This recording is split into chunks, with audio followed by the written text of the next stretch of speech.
Kemm nixtru affarijiet vera kważi kull jum u jibqa' l-fatt li hemm xi ħaġa waħda li hija essenzjali għall-ħajja tagħna. Hija xi ħaġa trasparenti, xi ħaġa komuni ħafna. Tafu x'inhi? Ħantikom ħiel l-ilma li jinsab qudiemna, fuqna, taħtna, ġo fina. 3/4 tal-globu tagħna huwa miksib l-ilma. Tant huwa element indispensabbli ma ngħaddux mingħajru għall-ħajja fiżika tagħna. Ix-xjentisti jgħidulna li l-ilma huwa żewġ atomi ta' idroġenu maqdin ma' atomu wieħed tal-ossiġenu. Tgħidulix kif, darba smajt il-qas ix-xjentisti nfushom ma jifhmu din it-taqida u kif isiru dal-affarijiet għaw ix-xjentist qiegħed jaqbel miegħi. Element misterjuż illi mill-bidu nett meta Alla beda joħloq il-ħolqien jgħidilna l-ispirtu ta' Alla qed jittajjar fuq wiċċ l-ilmijiet. L-ilma. Oġġett komuni ħafna illi l-Apostlu Ġwanni matul il-Vanġelu tiegħu juża din l-idea tal-ilma biex jgħaddilna il-bxara tajba. L-ilma. Isemmih kemm il-darba fil-Vanġelu tiegħu. Huwa Vanġelu li jekk hemm ktieb mill-66 kotba tal-Bibja li jiena nirrikmanda il xi ħadd il-forsi għadu ma tantx jaf jew għadu mhuwiex familjari mal-fidi Kristjana, dejjem ngħidilhom jiena qabdu il-Vanġelu ta' Ġwanni u aqraw lilu. Għaliex miktub b'lingwaġġ ħafif u Ġwanni juża dan l-illustrazzjonijiet ta' Hobbes u ilma li aħna nafu x'inhuma dal-affarijiet u allura illum li ħanagħmlu ħanikkonċentraw fuq dan il-ħsieb dan l-oġġett tant komuni, l-ilma. Kif użah Ġwanni biex jgħaddilna l-messaġġ ħalli bih aħna nispiċċaw biex inħarsu lejn Sidna Ġesu Kristu u naraw fih l-unika tama għal ħajjitna. Li bħalma ma nistgħux ngħaddu mingħajr ilma fiżiku li nixorbuh kontinwament, altrimenti ma nistgħux ngħixu, hekk ukoll Ġwanni jrid jgħaddilna din il-lezzjoni tant sabiħa illi hemm bżonn nirrikorru għand Sidna Ġesu Kristu sabiex ngħixu bih. Sabiex ngħixu bih minħabba l-fatt li għandna id-dnub. Id-dnub huwa l-fatt li anke l-kuxjenza tagħna tixlina illi aħna għalkemm nafu x'inhu t-tajb u l-ħażin ħafna drabi wettaqna il-ħażin u nħossuna ħatja u nħossuna li maħmuġin fina nfusna. U allura nħossuna wkoll imbedin minn Alla. U ma joġobniex anke l-ħsieb ta' Alla illi għati ġudikana minħabba il-fallimenti morali tagħna, minħabba l-fatt li nafu x'inhi l-liġi tiegħu u xorta waħda niksruha. U allura ninsabu f'din il-sitwazzjoni antipatika ħafna. Rridu nsiru sewwa m'Alla. Ma kif? Alla fih nientu u rina kif. Vanġelu ta' Ġwanni miktub apposta biex wieħed jaqrah u jasal biex jemmen li Ġesu ta' Nażaret huwa il-Messija, huwa il-Salvatur mibgħut apposta minn Alla sabiex jaqlana minn din il-pożizzjoni ta' kundanna u idaħħalna fil-ħajja tiegħu. Ġwanni sejħilha il-ħajja eterna.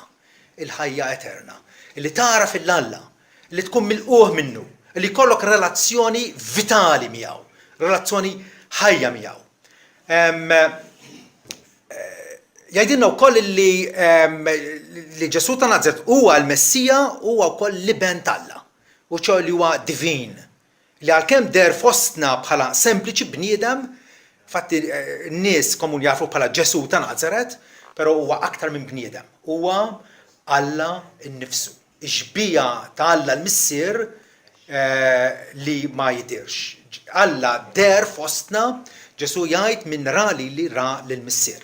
Allura rridu naslu għal din il-pożizzjoni fejn aħna onestament u sinċerament inħarsu lejn Ġesu Kristu mhux b'dawn l-għajnejn imma bil-qalb tagħna u narfu fih dak li tabilħaq bih ħanejxu.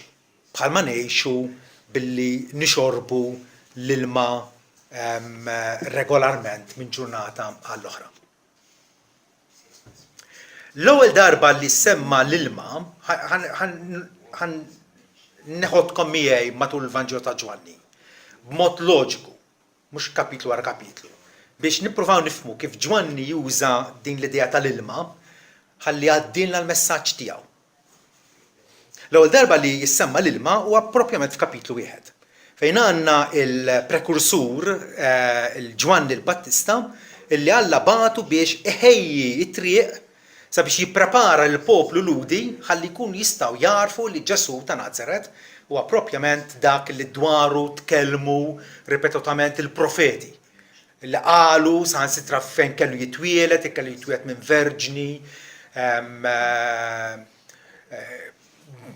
xieren ta' profeziji. Finalment wasal iż-żmien meta l-iben Alla kellu jkun manifestat fostna. Il-Lut batu delegazzjoni minn Ġerusalem biex jisaqsu l-dat Ġwanni li kienet jagħmel xi ħaġa stramba.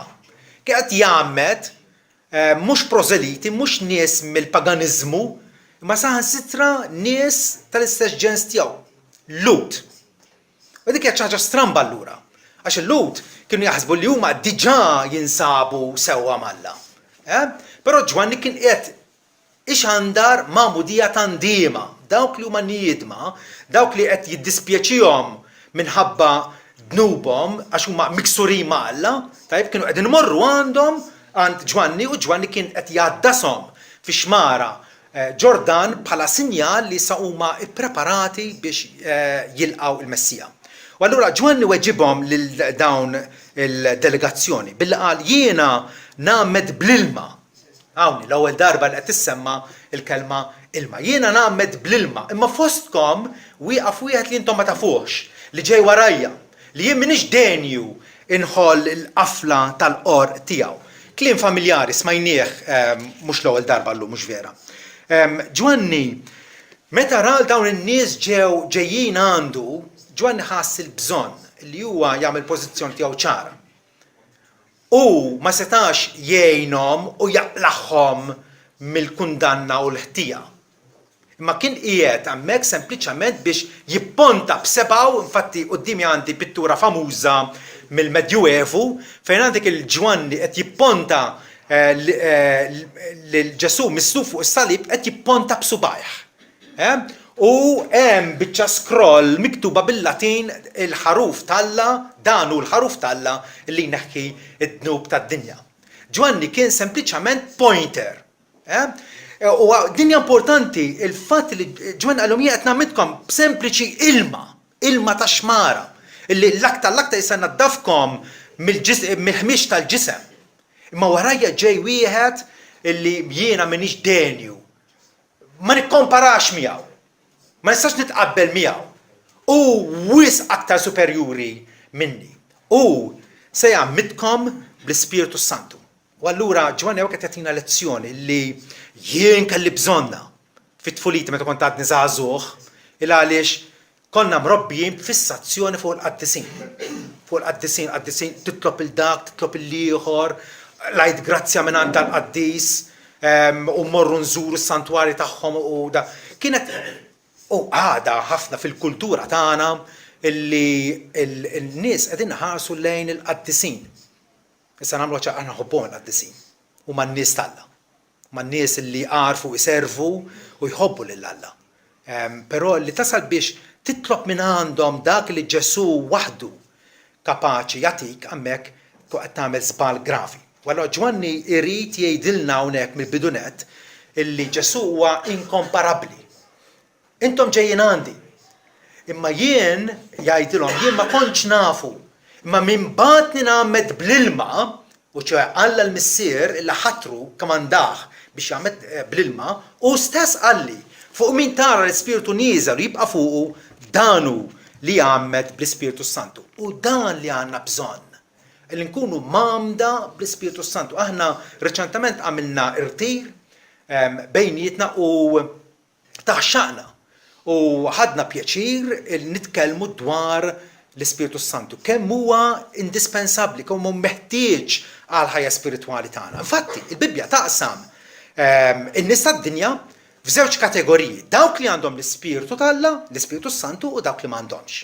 U minnu dak li jagħtihulna l-Ispiritu Santu, l-Ispiritu li jagħti l-ħajja, l-Ispiritu li bih ngħixu quddiem Alla huwa Ġesu Kristu. U allura din hija ta' bilħaq sinifikanti il-fatt li għandek hawnhekk profeta kbir, Ġwan il-Battista. Ġesu qal mill-bnedmin kollha li ħarġu minn ġuf ta' mara m'hemm ħadd akbar minn Ġwan il-Battista. U Ġwan innifsu qed jgħid laqqas biss jistħoqli li jkolli l-unur illi inħoll il-qafla tal-qorq tiegħu li kien xogħol l-aktar umli tal-ar tip ta' skjaf f'dik il-kultura ta' dak iż-żmien. Ġwanni qiegħed jipponta lejn Ġesu Kristu. Il-Vanġelu jibda billi jurina lil Ġesu Kristu fil-glorja tiegħu. U propjament Ġesu meta beda il-Ministeru Pubbliku tiegħu tafu li jagħmel żożitu jaħdem ta' mastudaxxa. Jaħdem ta' mastudaxxa sakemm kellu madwar 30 sena, imbagħad u nnifsu tagħmet minn Ġwanni tajjeb alla l-missier iddikjara li għandu pjaċir bih dan u ibni l-Għażiż li fih jiena sibt l-għaxqa tiegħi u mbagħad minn dakinhar quddiem Ġesu beda jipprietka jgħallem jagħmel mirakli għal 3 snin u nofs illi mbagħad jiffurmaw il-parti l-kbira tal-erba' Vanġeli illi għandna. Mill-bidu tal-Ministeru tiegħu Ġesu inserta li kien mistieden għal tieġ. Ommu Marija u xi disċipli tiegħu u nnifsu marru għal dan it-tieġ f'belt jisimha Kana u hemmhekk allura ipparteċipaw fil-ferħ ta' dawn l-arajjes ġodda u tafu intom li l-arajjes ikunu jridu li kollox imur sew fil-ġurnata tat-tieġ tagħhom. Dakinhar it-tieġ ma kienx ikun ta' ġurnata waħda, anke ġimgħa sħiħa jibqgħu jiċċelebraw. U ġralhom xi ħaġa illi ħamritilhom wiċċhom, spiċċalhom l-inbit. U allura meta għandek il-mistiedna illi jippretendu li għandhom jixorbu, però l-inbit issa spiċċa Marija qaltlu spiċċalhom l-inbit. U Ġesu qalilha mara, x'għandi x'naqsam miegħek? Is-sija tiegħi għadha ma waslitx. Ġesu hawnhekk ħa l-pożizzjoni tiegħu illi jien naġixxi bl-awtorità tiegħi. U bil-rispett kollu qalilha illi m'għandekx għalfejn tissuġġerili inti jew tikmandani inti x'għandi nagħmel, però Marija sempliċement qalet lil qaddejja għamlu dak li jgħidilkom hu. Dak li jgħidilkom hu għamluh. Ġesu ra li kien hemm 6 ġarar tal-fuħħar, kien hemm 6 tiqliel tal-ħaġar hemmhekk skont id-drawwa tal-purifikazzjoni tal-lut qegħdin hemmhekk. Jesaw kull waħda 2 metreti jew 3. Jasaw diversi litri ta' ilma. Ġesu qalilhom imlew il-qliel bl-ilma u imlewhom sax-xifer. Tafu l-bqija tal-istorja kif Ġesu l-ilma istantanjament ittrasformah f'inbit tal-iprem kwalità u meta il-bestment tat-tieġ daq l-inbit mar fuq l-arus u ċanfru. Allu is-soltu l-ewwel nagħtu l-inbit it-tajjeb meta jkun għadhom f'sensihom biex jgħidu kemm hu tajjeb dal-inbit. Imbagħad jibdew imajnaw toħroġ l-inbit li jkun irħas. Allu inti għamilt il-kontra. Però Ġwanni jgħidilna li għalkemm Ġesu għamel dalat ta' karità ma' dawn ma' din il-koppja, aktar minn hekk dak il-miraklu l-ewwel wieħed tiegħu għamlu biex juri l-glorja tiegħu.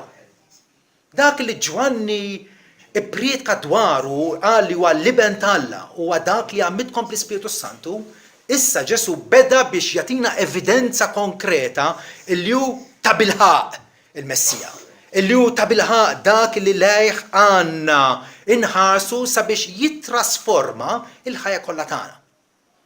Nerġa' ngħid jiena fit-tfuliti kif trabbejt, ħajti kienet mimlija b'ritwal u ċerimonji u konna nieħdu sehem f'kull tip ta' ritwal u f'kull tip ta' ċerimonji. Illi finalment xejn ta' sarhom u tikkonsidrhom tgħid dawn ma jswewli xejn. ma jiswew xejn. U Ġesu hawnhekk qed jagħtina lezzjoni minn sitt ġarar li probabbilment kienu hemmhekk anke jista' jkun fihom xi daqsxejn ilma, Ġesu għalhom ma imlewhom sax-xifer. Dawn il-ġarar Ġwanni jgħidilna kienu jintużaw skont id-drawwa tal-purifikazzjoni tal-lut. Il-lut kienu apparti illi kien hemm diversi liġijiet ta' purifikazzjoni fit-Testament il-Qadim u dawk kellhom jagħmluhom. Però kienu vvintaw ħafna regolamenti. Waħda minnhom kienet illi pereżempju meta jiġu lura mis-suq kienu jroxxu li jonfushom bil-qtar tal-ilma li ma mhux ikunu ħakka mhux wieħed pagan u allura jitnizzu. U vvintaw dawn il-ħafna regolamenti u dal-ħafna ritwal bla sens. Ġesu qed jgħidilna bħalli kieku mill-ħaġa li hija bla sens għalikom sitt tiqliel tal-ħaġar tajjeb li intom tużawhom għall purifikazzjoni tagħkom minn għalikom. Ġesu jagħtina xi ħaġa tal-iprem kwalità. Mhux sempliċement ilma, imma ilma mibdul f'inbit. Ġesu jagħtina dak li huwa ta' l-aħjar kwalità. Imma aktar minn hekk imbagħad insibu storja aktar il quddiem f'kapitlu 5 fejn Ġwanni jgħidilna illi da f'Ġerusalemm ħdejn is-suq tan-naċ kien hemm menqa li jgħidula bl-ilsien ludi Bezzata u li kellha 5 loġoġ hemmhekk kienu jinġabru diversità ta' nies morda, mifluġin, omja, zopop, minn kull kwalità ta' nies morda kienu jinġemgħu hemmhekk għaliex kienet żviluppat din għajdilha leġġenda, għajdilha storja. Apparentament l-ilma għal xi raġuni kien jiċċaqlaq. Anke kienet żviluppat l-idea li kien jinżel anġlu u jiċċaqlaq l-ilma. Imbagħad l-ewwel wieħed li jinżel fl-ilma wara li jkun imċaqlaq ifieq mill-marda li kellu. Jiena llum nista' ngħidu kemm hawn nies u kemm nitkellem ma' nies jiena illi imorru Lourdes, imorru Fatima biex jinħastu fil-funtani u ħsibhom biex jagħmlu affarijiet skont il-leġġenda jew skont l-istorja jew għax semgħu illi ġara hekk. Ġesu kapaċi wkoll jeħlisna mis-superstizzjonijiet u reliġjon mejta. Reliġjon li għal darb'oħra ma sarraf xejn. Hemmhekk iltaqa' ma' dan il-raġel li kien ilu 38 sena mifluġ minn ma mexa. U Ġesu resaq lejhu qallu trid issir b'saħħtek. Ġesu qed jagħtih tama. Ġesu jagħtina tama billi l-ewwel irridu nikkonfrontaw din mistoqsija. Irrid illi ninħeles mill-ħtija u mill-kundanna quddiem Alla. Irrid li nkun milquh quddiem Alla. Għalhekk Ġesu saqsih trid issir b'saħħtek wieġbu l-marid Sinjur. Ma għandi ebda raġel miegħi sabiex meta ikun iddisturbat l-ilma qiegħedni fil-menqa, imma waqt li nkun nieżel jien jinżel ieħor qabli. Id-diżappunt, il-frustrazzjoni ta' dir-raġel qegħdin tħossuha. U min għalih illi ħajfiq jekk jirnexxielu xi darba illi jinżel l-ewwel wieħed fl-ilma, illi kien xi ħaġa impossibbli għax kien mifluġ, ma setax jimxi, ried l-għajnuna ta' ħadd ieħor. It-tama tiegħu kienet f'persuna bħalu, imma b'saħħtu, sabiex jgħinu. Kemm il-darba aħna, flok ma morru direttament għand Ġesu Kristu, il-ħallieq tagħna, dak li żarna u għex fostna fl-umiltà.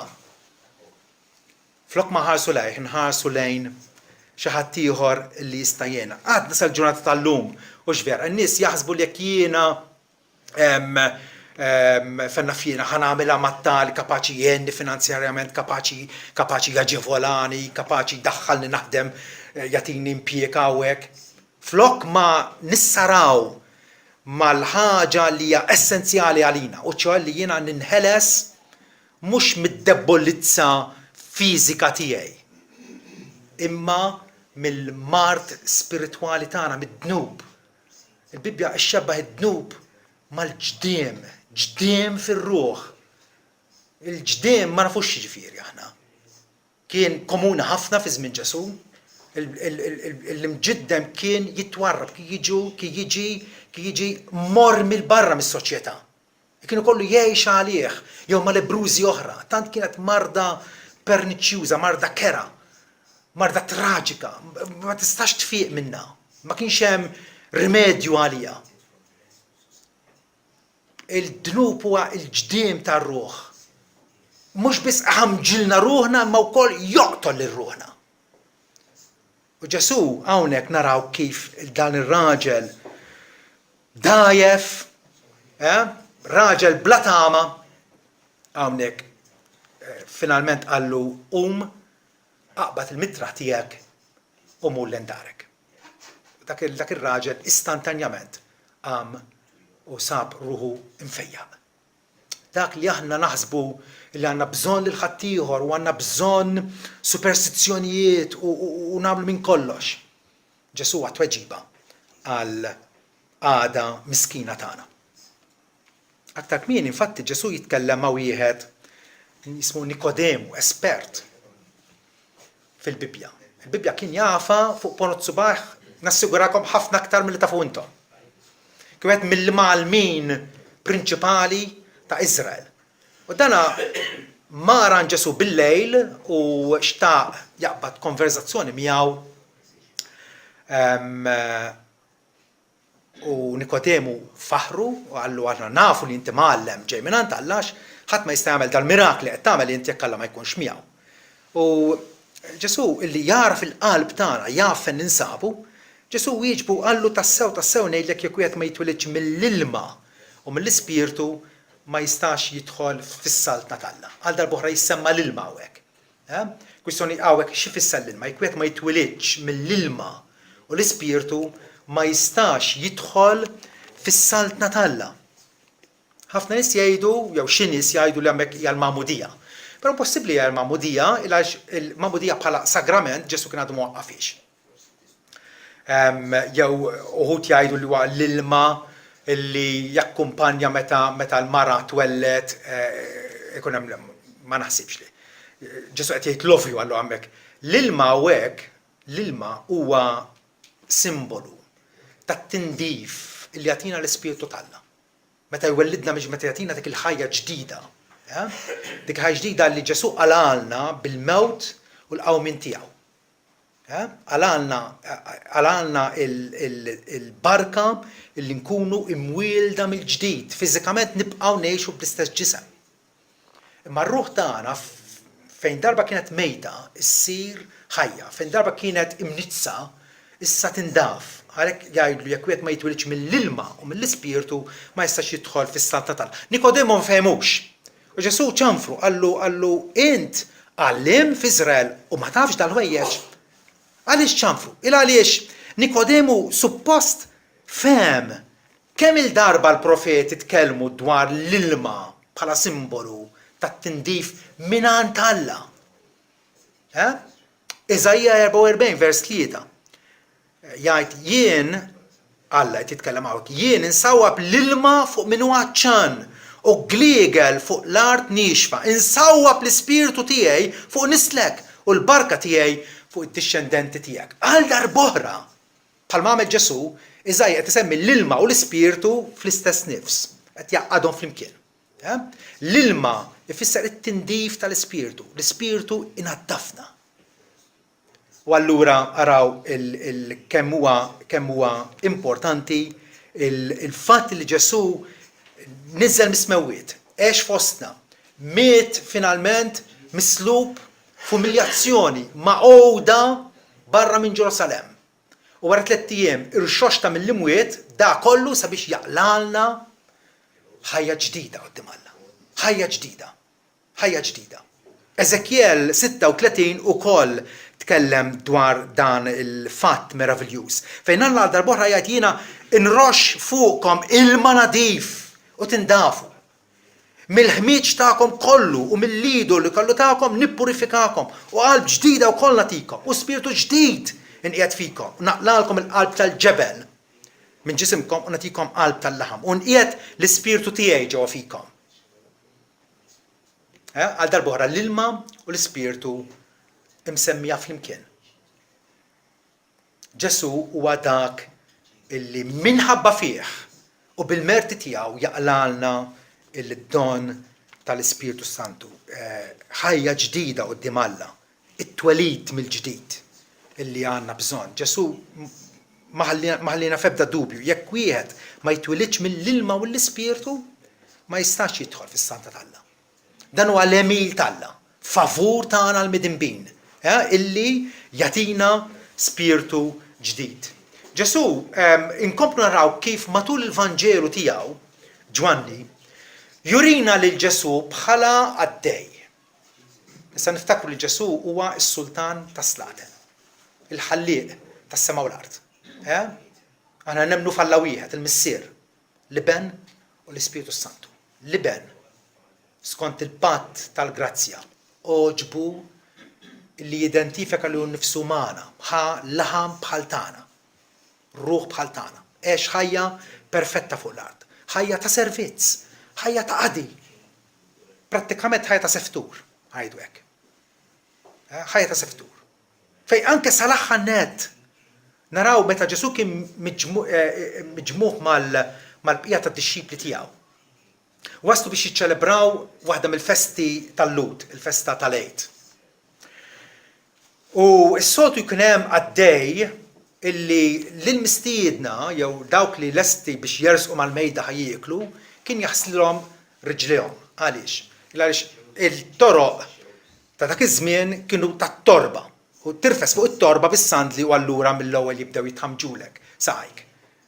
Qabel ma tesaq mal-mejda kellhom id-drawa li jaħslu saqajhom. Xi ħadd xi irsier, apparentament ħadd ma volontierja mid-dixxipli.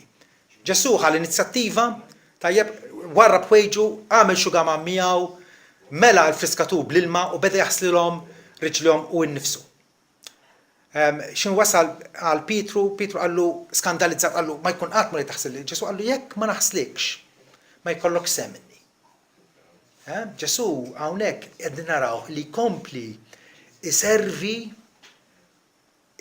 imbuttat mill-imħabba tiegħu lejna, ikompli jaqdina. Ġwanni 13 vers 5 jgħidilna mbagħad ferra l-ilma fil-fiskatur, qed jerġa' jsemma l-ilma, nnutaw. U beda jaħsel saqajn id-dixxipli u jxuttom bix-xugaman li bih kien imħażem. Ġesu ifajaqna spiritualment ċertament, però tafu li huwa wkoll interessat mill-ħajja tagħna ta' kuljum. U jaf li għandna bżonn l-ikel, jaf li għandna bżonn l-ilbies, u lest li jservina kif infatti għamel. Infatti Ġesu il-Vanġelu jgħidilna illi ħabna sa tmiem, ħabna sal-perfezzjoni. Kapitlu 19 Ġwanni qed jirrakkonta x-xena tal-Kalvarju. Meta għabbew is-salib ħareġ ma' quddiem Pilatu, ġor is-salib tiegħu lejn il-Golgota fejn hemmhekk samruh mal-għowda u miet. Ma peress li ħajibda is-sibt, u allura ma setgħux jaħdmu bil-ġri li ż-żewġ ħallelin mislubin miegħu kisruhom saqajhom biex imutu malajr. Però x'inġew għal Ġesu raw li kien diġà miet. Però biex ċertament ikunu żguri li huwa mejjed, wieħed mis-soldati qabad il-lanza tiegħu u daħħalha fil-kustat tiegħu. U mill-kustat ħareġ demm u ilma. Hija evidenza ċara, kulħadd jaf biha din, illi meta d-demm jinfiret il-plazma mill-ilma ġifieri, ċertament dak il-ġisem huwa mejjed. U allura naqraw imma kif ġew qal Ġesu meta raw li kien diġà miet ma kisrulux riġlejh. Iżda wieħed mis-soldati nifidlu ġenbu blanza u minnu fih ħareġ demm u ilma. Għal darba qed jissemma l-ilma hawnhekk. Il-fatt illi Ġesu miet għalina l-midinbin. Pawli jgħid li meta konna għadna dajfin Kristu miet għalina. Meta konna għadna imbedin minn Alla, Kristu miet għalina. U dak li ra xed, Ġwanni qed jirreferi għalih innifsu li kien hemmhekk preżenti. Dak li ra xed u t-testimonjanza tiegħu hija vera u hu jaf li qed jgħid il-verità. Sabiex intom ukoll temnu. Innu ta' Ġwanni qed jikteb dar-rekordju kollu. Sabiex aħna nemnu. Aħna li qegħdin ngħixu tant ġenerazzjoni twara ma rajniex dak xenar ma rajniex. Ma Ġwanni qed jiktbu sabiex aħna wkoll nemnu U aħna wkoll nkun nistgħu nibbenefikaw mill-mewt ta' Kristu. Kienet mewt ta' sakrifiċċju. Kristu talli nnifsu għalina sabiex Alla ikun jista' jaħfrinna. Alla tawulna propjament għalhekk. Mhux vera, Alla ħabb id-dinja li ta' lill-liben l-waħdini tiegħu biex kull min jemmen fih ma jintilefx. Ma jkollu l-ħajja ta' dejjem. Il-ħajja bil-mewt tiegħu. Din il-ħajja Ġesu jagħtina b'xejn. X'meravilja, aħna naħsbu moħħna kull darba jgħid irrid nagħti is-sem tiegħi, irrid nagħmel xi ħaġa, irrid nagħmel l-almu tiegħi. Le, is-salvazzjoni hija b'xejn, gratis. Bla ħlas, bla parteċipazzjoni minn għandek, bla ebda kontribut. U dana narawh sabiħ f'din il-ġrajja li qrajna meta Ġesu tkellem ma' din il-mara Samaritana. Ġesu wieġeb u qalilha kieku kont taf l-għotja t'Alla, il-gift, l-għotja b'xejn t'Alla. U minnu dak li qed jgħidlek għatini nixrob, kont titolbu int. U kien jagħtik il-maħaj. Ara x'ironija ja ħasra. X'ironija. Kieku dik il-mara rrealizzat ma' min kien qed titkellem. Kienet tgħidlu mulej għatini lill-maħaj għax dak li għandi bżonn. Għaltu l-mara sinjur, lanqas barmil ma għandek, u l-biru font, mnejn mela se ġġib dan lill-maħaj. Għal darb'oħra il-mara bħal Nikodemu mhix tifhmu lil Ġesu, mhix tifhmu. U ħasbet illi ħajtallala l-ilma bil-maġija mill-bir. Tgħidlu m'għandekx barmil biex timla, biex ittella l-ilma. Ġesu jġebu qalilha, kull min jixrob minn dan l-ilma se jiġi Abdulaċ u vera. Vera, jinkollu nixorbu aħna, il-mamana, kullum kien, jekk mhux ilma kafetta, luminata, jinkollu għandna bżonn l-ilma. Għax l-ilma iżomna ħajjin ma kull darba jiġi qabadna laċ u rridu nerġgħu nirreplenixxjaw. Mhux vera. Kull min jixrob minn dan l-ilma se jiġi Abdulaċ, imma kull min jixrob mill-ilma li se nagħtih jien qatt mhu se Abdulaċ. Anzi, l-ilma li nagħtih jien se jsir fih funtana ta' ilma tfawwar għal ħajja ta' dejjem. Xi ħaġa illi anke l-profeta Iżajja jgħid illi għalhekk bil-ferħ intom timlew l-ilma mill-bjar tas-salvazzjoni. Qed jgħidha 700 sena qabel ma twieled Ġesu Iżajja. Forsi ma kienx jaf li qed jitkellem għal Ġesu hawnhekk. Bil-ferħ intom timlew l-ilma mill-bjar tas-salvazzjoni. Dik il-marra ma fehmitux, però mbagħad meta Ġesu qalilha mur sejjaħ il-żewġa kwar ġejja u qaltu m'għandix żewġ. Qalilha vera qed tgħid. Għal 5 irġiel kellek. U dal qiegħda miegħu bħalissa mhuwiex żewġa. Ġesu jrid jagħtiha l-konvinzjoni tad-dnub, jrid jurija li midimba. Illum illi tfajla tmur tgħix mal-partner tagħha mhu xejn. Hija xi ħaġa normali. Skont Ġesu huwa dnub. Flimkien ma' dnubiet l-oħra varjati illi aħna bihom nesprimu l-għadwa jew l-avversità tagħna kontra Alla. Ġesu ma jistax isalvana jekk ma nkunux konxji tad-dnub tagħna. Jekk aħna ma inħossux it-toqol u l-ħmieġ tad-dnub illi qed jassar mhux vera. Għalhekk Ġesu jgħid illi min jixrob mill-ilma li nagħtih jien qatt mhu se Abdulaċ, anzi l-ilma li nagħtih jien se jsir fih funtana ta' ilma tgelgel għal ħajja ta' dejjem. Kemm il-darba ir-ruħ tagħna nħossuna bilanċ, nħossuna bilanċ. Xi ħaġa li pereżempju ulied kora f'wieħed mis-salmi tagħhom jibdew bħalma ċerva jamle bilba lill-maġieri. Hekk ruħi jamle bilba għalik Alla. Kantajnija qabel ma bdejna l-messaġġ tagħna vera. As the deer pants for the living water, so my soul pants after thee. Hija xi ħaġa reali ħafna. Ma jistgħux ruħna ma jistax tkun sodisfatta qabel ma attwalment nixorbu minn dan l-ilma ħaj illi Ġesu waħdu kapaċi jagħtina. Allura l-istedina mhux biss hija l-mara Samaritana. Mara Samaritana ferħet meta emnet f'Ġesu. Finalment Ġesu qalilha għax btitkellmu dwar il-Messija, finalment Ġesu qalilha dak li qed ikellmek huwa l-Messija. ġennet, ħallit il-qolla mek mal-ħorza tal-bir, marret lura fil-belt, dittajt in-nies, sibt il-Messija. Ejja waraw u x'dan huwa l-Messija. Għalli kull ma għamilt, kienet tant eċċitata. Ħalliet il-qolla li hija li kollha l-ilma fiżiku biżżejjed imma sabet xi ħaġa ħjar.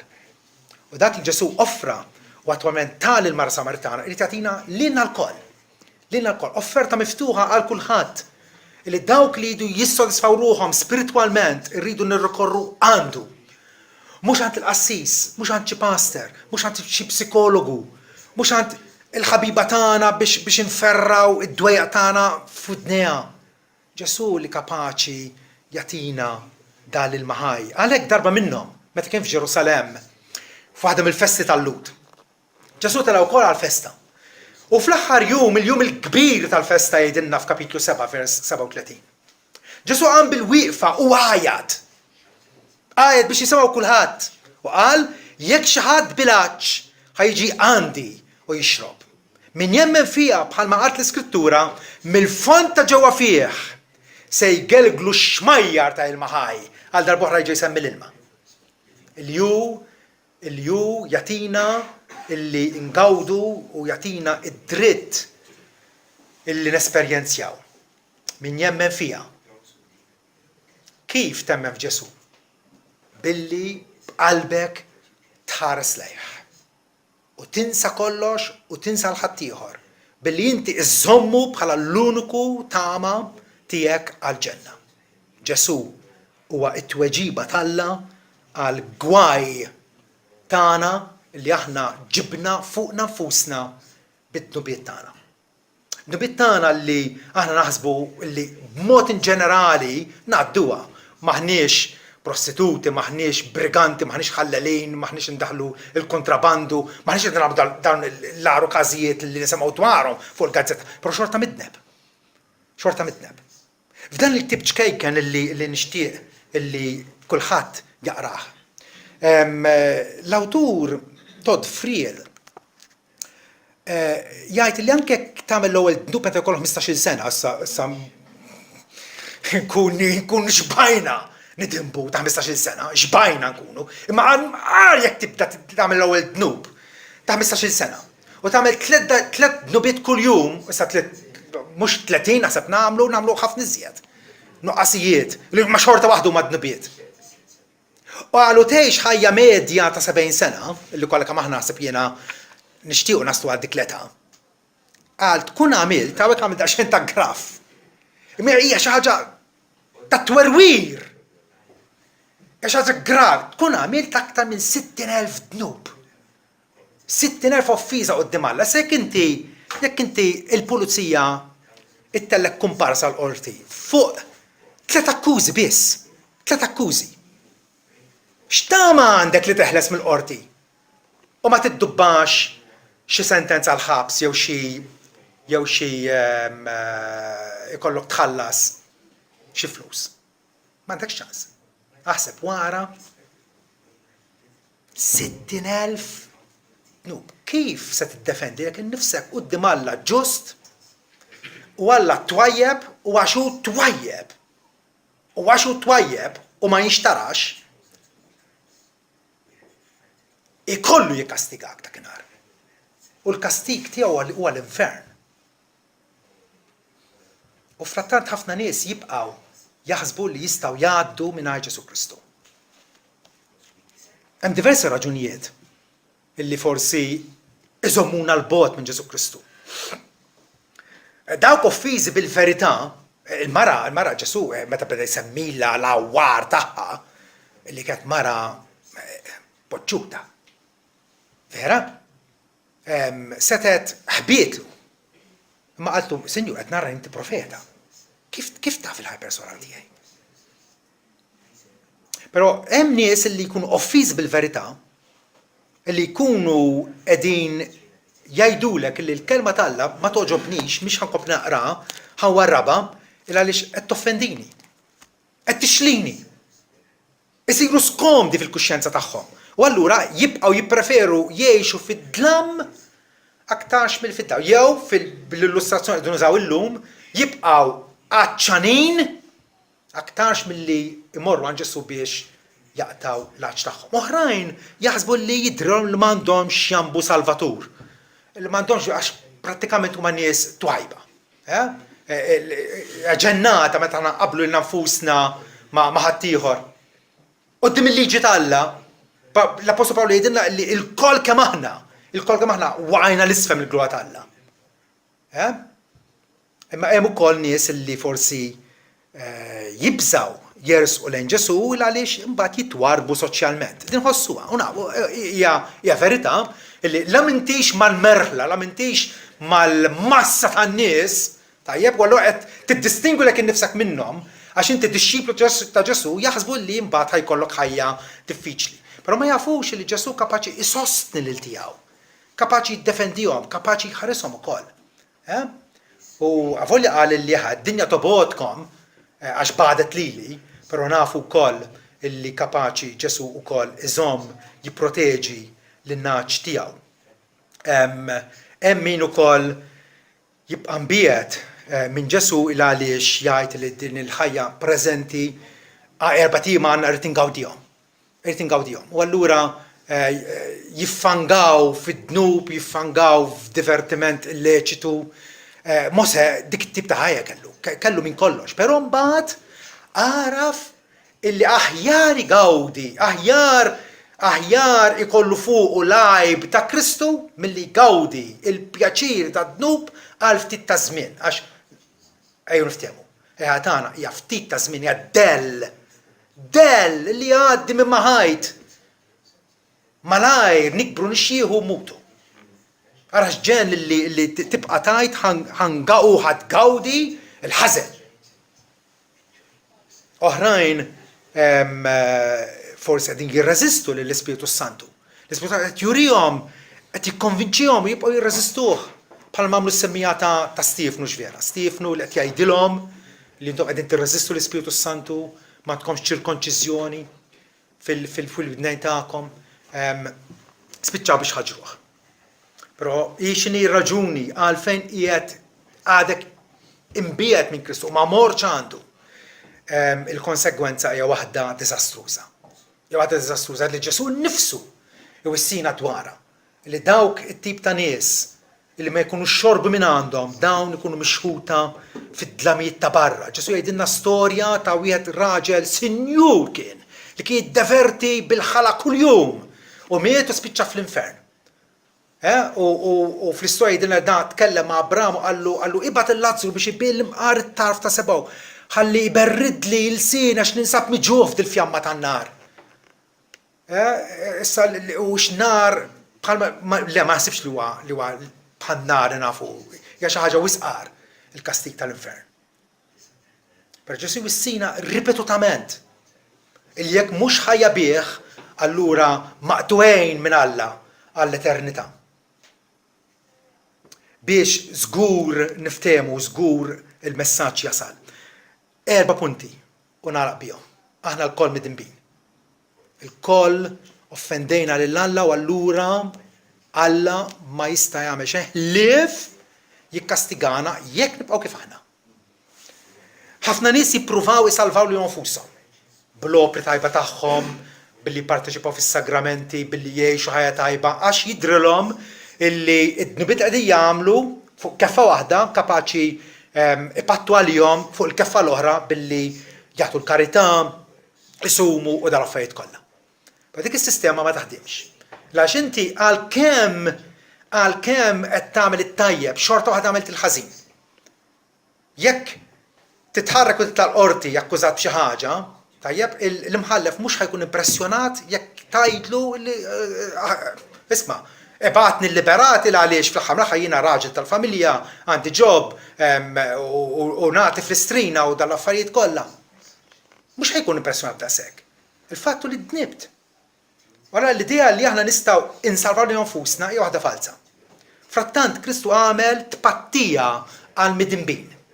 Pawl jgħid Kristu Ġesu ġie fid-dinja biex isalva l-midinbin.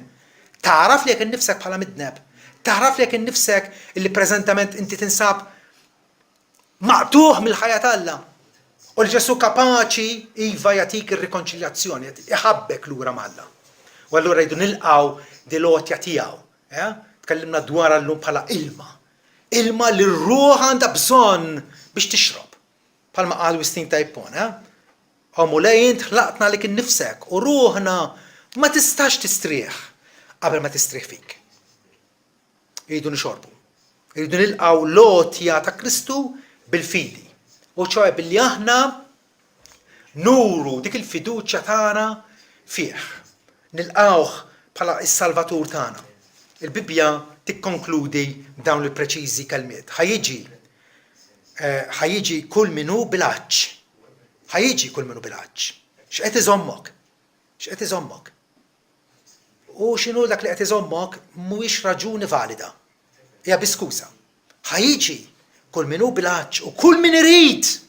Għalhekk Ġesu li dak il-magħtub qalu trid nagħmlek b'saħħtek, trid. Kull min irid.